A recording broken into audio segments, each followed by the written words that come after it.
Du 12 au 13 octobre 2023 s'est tenu au Palais de Congrès de Cotonou un colloque scientifique international sur le thème « La prévention de la fraude fiscale ». Organisé par la Direction générale des impôts, en partenariat avec le Centre d'études et de recherche sur l'administration des finances et la Société Ouest-Afrique des finances publiques, ces assises ont permis de formuler des recommandations au service de toutes les parties prenantes dont la mise en œuvre limitera cette pratique. L'idée de la tenue d'un tel colloque, qui se veut être un espace de partage et d'échange, vient à point nommé et permettra à notre pays de redynamiser son système de prévention et de lutte contre la fraude fiscale. Ce sont là les propos du directeur général des impôts, Nicolas Djennoussi. Je suis convaincu que le présent colloque, qui se déroulera sur 2 jours, permettra de mener des réflexions débouchant sur des propositions concrètes en vue d'apporter des réponses et stratégies imminentes afin de faire face aux défis liés à cette problématique et par la même occasion de contribuer efficacement à l'instauration du cadre institutionnel en la matière au sein de notre administration.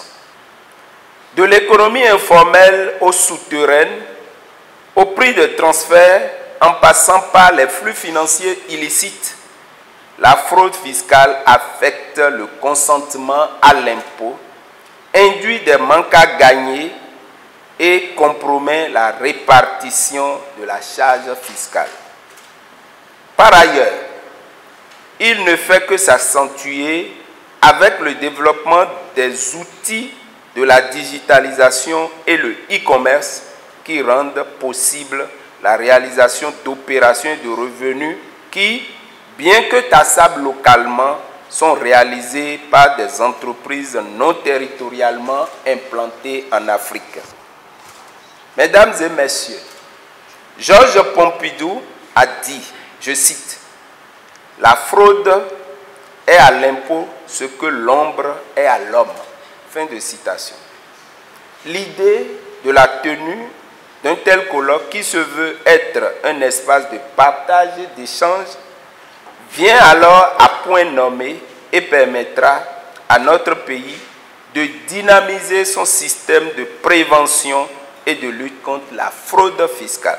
À l'ouverture des travaux, le patron de l'administration fiscale a rappelé que les ressources budgétaires du Bénin, à l'instar d'autres pays en développement, sont essentiellement composées de recettes fiscales. Ces dernières contribuent pour près de 10 à 25% du PIB des pays en développement. La fraude fiscale est la mise en œuvre volontaire de moyens dans le but de soustraire totalement ou pas partie à l'établissement ou paiement des impôts et taxes. C'est une pratique qui permet aux personnes physiques et morales de contourner les dispositions fiscales en vigueur pour réduire et ou ne pas payer les impôts auxquels ils sont assujettis, dira le représentant du ministère de l'économie et des finances, Romuald Wadani, et d'ajouter elle prouve l'État de ressources essentielles qui pourraient être utilisées pour financer la mise en œuvre de programmes d'action visant à rendre disponibles les services publics essentiels tels que l'éducation, la santé, les infrastructures de toutes sortes. Une lutte efficace contre la fraude fiscale passe par une combinaison de mesures à la fois répressives et préventives. Ces 2 jours ont permis de mener des réflexions débouchant sur des propositions concrètes en vue d'apporter des réponses et stratégies imminentes afin de faire face aux défis liés à cette problématique et par la même occasion contribuer efficacement à l'instauration du cadre institutionnel en la matière au sein de l'administration. Plusieurs panels ont meublé au fait ce colloque.